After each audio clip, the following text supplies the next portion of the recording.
और सीपी सिंह के खिलल हा कई नामा ए चाचा शिक्षा करनामा। हर सीपी सिंह के खिलल हा कई नामा ए भैया शिक्षा करनामा। खिलल हा कई नामा शिक्षा करनामा। हर सीपी जी के खिलल हा कई नामा ए भैया शिक्षा करनामा। हकई हमनी के गुमानावा ए भैया शिक्षा करनावा। शिव मंदिर के पूरा कैंपस में है। तो भाई हमारे अध्यक्ष भी शिव जी हैं, तो आपको बहुत बहुत धन्यवाद अध्यक्ष जी, जिस प्रकार से आपने शुरू में अपना संबोधन रखा और कार्यक्रम का संचालन किया। और मैं धन्यवाद देना चाहता हूं आदरणीय जितेंद्र पांडे जी को, जिन्होंने यहाँ आने के लिए मुझे आमंत्रित किया, और उनके साथ हमारे दोनों दाएं बाएं बगल बैठे हुए राकेश जी और संतोष जी, इन सब लोगों ने जो सहयोग किया, इसके लिए हम पूरे जो तेतरावा के लोग हैं उनके प्रति आभार प्रकट करते हैं। हमारे साथ डॉक्टर विपिन यादव जी हैं। तो जितने लोग आप आए हुए, और मुझे ये भी अच्छा लगा कि बहुत संख्या में यहाँ नारी शक्ति हैं, उन सबको वंदन करता हूं। और देखिए हम सब लोगों के लिए बड़ा सौभाग्य की बात है कि हम लोग बैठे, मैंने फिर कह रहा हूं, कहां? शिव मंदिर। देखिए शिव, आप सब जानते हैं कितने तरह का नाम है उनका। आप शंकर कहते हैं, उनको भोला भी कहते हैं ना। आप जहां जाते हैं महाकाल भी कहते हैं, आशुतोष भी कहते हैं। और आज का दिन देखिए हम लोग लिए कितना शुभ है। शंकर भगवान सबसे ऊपर कहां रहते हैं? कैलाश पर्वत पर, है ना। और आज देखिए, आज के दिन हमारे प्रधानमंत्री जी कहां है? हमारे प्रधानमंत्री जी जो उत्तराखंड है, वहां जो हमारा पिथौरागढ़ है, क्योंकि हम यूपी काडर में आगे अफसर रहे, और पिथौरागढ़ में आप जानते हैं अंतिम जो हमारा बॉर्डर होता है लिपू लेक है वहां। और उसी के बाद जब कैलाश मानसरोवर यात्रा पर जाते थे पहले लोग, तो जहां प्रधानमंत्री जी गए, जहां बॉर्डर है, वहां से बिल्कुल स्पष्ट दिखते हैं जो कैलाश पर्वत की वो है। तो आज मैं जब आ रहा था तो सवेरे मैंने देखा कि प्रधानमंत्री जी वहां गए, उत्तराखंड में विकास के बहुत सारे कार्यों का उन्होंने उद्घाटन शिलान्यास किया, और साथ ही साथ कैलाश पर्वत के दर्शन भी किए। तो देखिए हम लोगों के लिए कितना अच्छा है कि भाई हमारे प्रधानमंत्री भी आज शंकर भगवान के सानिध्य में है, और हम लोग भी यहाँ शंकर भगवान। अभी बोल रहे थे हमारे साथों जी कि भाई मंदिर मस्जिद, उन्होंने सही कहा कि भाई मुद्दा होना चाहिए क्या चीज का? रोज का। हम आएंगे उस पर। लेकिन देखिए साथों जी, जितना हम लोग यहां बैठे हुए हैं, जितने लोग हम लोग हैं, हम लोग कोई भगवान को दरखास्त नहीं दिए थे कि भगवान हमें मनुष्य योनि में पैदा करे। कोई दिए थे दरखास्त? पता ही नहीं है कि नहीं? को पता नहीं है। फिर ये तो और नहीं पता है, वो दरखास्त दिए कि मैं दिया दरखास्त कि मैं रामचंद्र प्रसाद सिंह, भगवान आपसे अनुरोध है कि मुझे मालती पंचायत के मुस्तफापुर गांव में फलना बाबू के घर में पैदा कर दिए थे क्या? ना आपने दिया। लेकिन जब यहां जब पैदा हो जाते हैं तो समाज में एक व्यवस्था बनी, आपको चिन्हित किया जाएगा कि इस धर्म के मानने वाले हैं, इस जाति के मानने वाले हैं, इस गोत्र के आते हैं, ये भी आप जानते हैं। और ये भी आप सब जानते हैं कि हम लोग सब जितने लोग यहाँ हैं, जो भी कह रहे थे सरपंच साहब, भाई हम सब लोगों में, कल भी मैं इनको कह रहा था कि हम सब लोगों में ईश्वर का अंश है। और इसलिए भगवान को हम लोग क्या कहते हैं? परम ईश्वर, परमेश्वर, सुनो, सबसे बड़े। तो देखिए, आपको भी लगता है, सब लोगों को लगता है कि भगवान कहाँ है? भगवान है। मैं बताता हूं, क्योंकि हम तो दिन भर इसी काम में रहते हैं। जो बहुत बड़ा वैज्ञानिक होता है, जो बहुत बड़ा डॉक्टर होता है, आपको लगता होगा कि उसको तो भगवान पर भरोसा नहीं, क्योंकि खुद भगवान। आप डॉक्टर के पास जाते हैं, कहते हैं भाई आप भगवान हैं, हमको बचा लीजिए, कहते हैं कि नहीं कहते? और आप बच जाते हैं तो उनको भगवान मान। लेकिन भगवान को आप मानिएगा तब ना है, और नहीं मानिए तो कुछ नहीं है। ना आप देखे हैं ना हम देखे, लेकिन ये सही है। आस्था एक चीज होती है, और अगर आप उसी आस्था पर के बल पर अगर आप चलते हैं, देखिए बहुत, हम किसी नेता का नाम नहीं लेंगे, कि जितने आपके सोशलिस्ट नेता है ना, लंबा लंबा भाषण करेंगे कि हम भगवान पर भरोसा नहीं करते, और सबसे ज्यादा पूजा पाठ, सातों जी पता कर लीजिए, यही सोशलिस्ट नेताओं के घर में होता है। आज मैं तो साथ में रहना, ठीक ही कह रहे थे, बिहार के मुख्यमंत्री जी कहीं अरे नहीं, हम इतने बड़े सोशलिस्ट हैं, हमको पूजा पाठ से क्या मतलब है? अब उनके घर में एक नहीं दो लोग उपाध्यक्ष का दर्जा पाए हुए हैं, राज्य मंत्री का 2.5 लाख तनख्वाह मिलता है, गाड़ी है, बंगला है, 8 गो स्टाफ है। काम क्या है जी? मुख्यमंत्री जी के लिए रोज पूजा करना। तो जब मानवे नहीं करते हैं तो काहे पूजा कराते हैं? जब मुख्यमंत्री जी से भारतीय जनता पार्टी के नेता, जरा सुन लीजिए अपने मुख्यमंत्री का हाल, क्योंकि मैं सीधे था। राम मंदिर का निर्माण हो रहा है अयोध्या में, आस्था की बात है, आप दीजिए मत दीजिए। नीतीश बाबू रोज उठते हैं, सबसे पहले सूर्य भगवान को जल देते हैं। ये क्या है जी?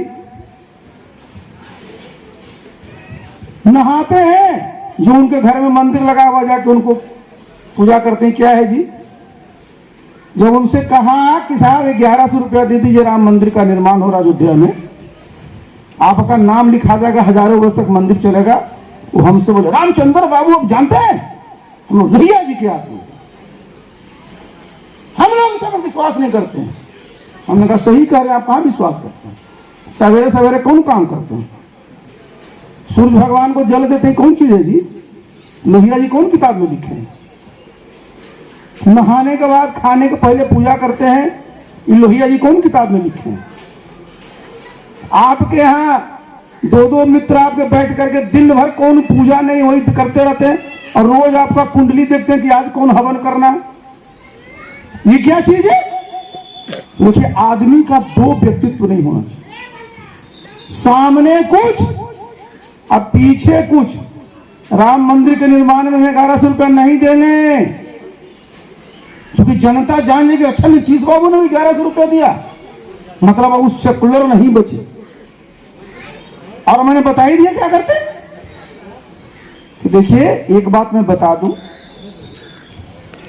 भगवान का अस्तित्व है, इसको मानिए, और अंदर से सब लोग मानते हैं। और अभी आप देखिए, हमारे पूर्व मुख्यमंत्री जी सब परिवार जहां बिहार के जितना भी मंदिर है सब में गए कि नहीं, बता दीजिए। श्रीमान लालू जी सब मंदिर गए कि नहीं? ये लोग कौन लोग हैं? सब सोशलिस्ट लोग हैं, ये कोई बीजेपी वाले नहीं है। लेकिन देखिए, एक बात बता देते हैं, जहां आपकी जो कहते हैं ना फिजिकल एग्जिस्टेंस समाप्त होता है ना, तब आपका आध्यात्मिक शुरू होता है। जब आध्यात्मिक बात आती है तो आपको इन सब चीजों पर जाना पड़ेगा। वो है, अच्छा बता दीजिए, सूर्य भगवान है ना, इस सूर्य भगवान चल रहे हैं 1 सप्ताह की छुट्टी पर, क्या होगा जी? बता दीजिए, कोई व्यवस्था है आपके पास? इंद्र भगवान इस पर हम लोगों से नारुष्ट रहे, क्या हालत रही, किस प्रकार से धान आप उपजा पा रहे हैं? तो देखिए, ऐसा नहीं है। और आज देखिए, लोहिया जी की पुण्यतिथि है, और लोहिया जितने बड़े सोशलिस्ट थे। और जरा मैं बता रहा हूं, उपमा क्या देते थे, किसकी उपमा देते? राम, कृष्ण और शंकर, शिव की। क्या कहते थे लोहिया जी? लोहिया जी कहते थे, आज भी देखिए भगवान राम का नाम आप लेते हैं, उनको क्या कहते हैं? मर्यादा पुरुषोत्तम बोलते हैं ना। मर्यादा, सामाजिक मर्यादा, जितनी पारिवारिक मर्यादा, जितनी तरह की मर्यादा और रामचंद्र भगवान ने माना कि नहीं माना, जिनको मर्यादा पुरुषोत्तम कहते हैं। तो समाज में तो होता है ना कि भाई आपको सामाजिक मर्यादा रखनी है, तो आपके सबसे बड़े जो है वो पुरोधा कौन है? भगवान राम ही है। कृष्ण भगवान के बारे में क्या कहते हैं? कृष्ण भगवान कोई कानून नहीं मानते। उनकी एक नहीं, दो नहीं, तीन तीन नहीं, चार चार पत्नियां रिकॉर्ड पर। उनका बड़ा व्यक्तित्व है। एक घर में नहीं, दो दो अपने को दो दो मां, दो दो पिताजी कहलवाए। देखिए उनका व्यक्तित्व कैसा है। तो कृष्ण भगवान का व्यक्तित्व एकदम स्वच्छंद वाला है। उन पर कोई कानून नहीं चलता जी। कृष्ण भगवान पर कानून कौन मनवाते थे? रामचंद्र जी। शंकर भगवान पर आइए, बताइए साहब, ना घर ना द्वार। शंकर भगवान कहां रहते थे? कैलाश पर। क्या चीज है उनका? कभी कपड़ा पहने हुए देखे बढ़िया से? क्या चीज का कुंडल है तो सांप बिच्छा यही सब है। तो भगवान शंकर का जो व्यक्तित्व देखिए वो कितना विशाल है। उनके बाराती में कौन जा रहा है जी? सब तरह का व्यक्ति है। तो जो आज आप कहते हैं सर्वहारा, सब लोग जिसको बोलते हैं वो शंकर भगवान है, सब लोग हैं। तो भारतवर्ष में देखिए हमारे यहां जो भगवान राम का चरित्र है, भगवान कृष्ण का चरित्र है, भगवान शंकर का चरित्र है, वो समाज में एक मानक स्थापित किया है। और उसी के चलते आज भारतवर्ष और ये हमारी जो आज की तारीख में सांस्कृतिक धरोहर है, बहुत ही असाधारण है। आज आप देखिए, मैं बात कर रहा हूं, कोरोना हुआ ना जी, जिसको सबसे विकसित देश कहते हूं, कौन? अमेरिका। भारतवर्ष से ज्यादा लोग अमेरिका में मर गए, उससे ज्यादा स्पेन में मर गया, फ्रांस में मर गया, इटली में मर गया, चीन में मर गया। सबसे कम यदि मरा तो वो भारतवर्ष। कहां है सबसे कम लोग मरा? क्योंकि हमारे यहां देखिए जो हमारी पुरानी पद्धति है, जो आज देखिए कोरोना में क्या है, पूरे दुनिया में जाइएगा तो क्या कहेगा? भाई एलोवेरा खाओ, काढ़ा पियो। पहले को पिलाता था। आपको सर्दी हुई, कितने तरह की दवाई डॉक्टर साहब लिख देते थे अंग्रेजी। लेकिन कोरोना के बाद तरह तरह का काढ़ा लोग पीना शुरू किया कि भाई कैसे हमारे ताकत की क्षमता बढ़े, प्रतिरोधक क्षमता बढ़े, इम्यूनिटी लेवल बढ़े। तो भारत में इसीलिए कम से कम मौत हुई। और हमारे किसान, जरा सोच लीजिए, आप सब लोग बैठे हैं किसान लोग, कोरोना में कोई खेती छोड़े अपना? कोई ने अपना खेती छोड़ा। और जब खेती नहीं छोड़ा, इसलिए इतना उत्पादन हुआ कि और देश में तो भूखमरी है। अभी बहुत सारे देश में, रूस यूक्रेन में झगड़ा लड़ाई चल रहा है, बहुत सारे देश में भूखमरी की समस्या है। ये भारतवर्ष है जहां के हमारे किसानों ने इतना मेहनत किया और इस प्रकार का हमारा मौसम रहा कि ना सिर्फ भारत ने अपने लोगों को खाना दिया, बल्कि प्रधानमंत्री आज भी देखिए करीब 80 करोड़ से ज्यादा लोगों के, आपके गांव में भी लोगों को मिलता होगा, 5 किलो अनाज मिल रहा है कि नहीं फ्री। ये कैसे हो पाया? ये हमारे किसानों ने किया। और नेतृत्व कौन करता है? जो उस समय की सरकार होती। तो आप देखें कि भारतवर्ष की क्षमता, आज आप देख लीजिए, आज हमारे प्रधानमंत्री नरेंद्र मोदी जी हैं। दुनिया में जहां जाते हैं डंका बजता है कि नहीं जी? आज पहले आप सुनते थे कि भारतवर्ष में जहाज कहां का आया, तो जगुआर आया कहां से? तो इंग्लैंड से। राफेल जहाज आया तो कहां से आया? तो फ्रांस से। पनडुब्बी आया कहां से? तो जर्मनी से। कोई फाइटर ड्रोन आया तो कहां से? इजराइल से। दूसरे देश से आता था। और आज देखिए भारतवर्ष प्रधानमंत्री जी का क्या है कि हमको आत्मनिर्भर होना है। हमारा तेजस फाइटर है विमान, आज पूरा का पूरा अपने देश में नहीं सिर्फ वो जा रहा है बल्कि विदेशों में भी इसकी सप्लाई हो रही है। आज भारतवर्ष की ताकत देखिए, क्षमता देखिए कि दुनिया में आज हम 5वीं सबसे बड़ी अर्थव्यवस्था है, सबसे बड़ी। अब प्रधानमंत्री जी क्या करें कि आगे 2 साल में हम लोग तीसरी अर्थव्यवस्था हो जाएंगे। कि कैसे संभव होता है? ये संभव होता है जब आप में सोच बड़ी रहती है। नेता कौन बड़ा होता है? जिसका सोच बड़ा होता है।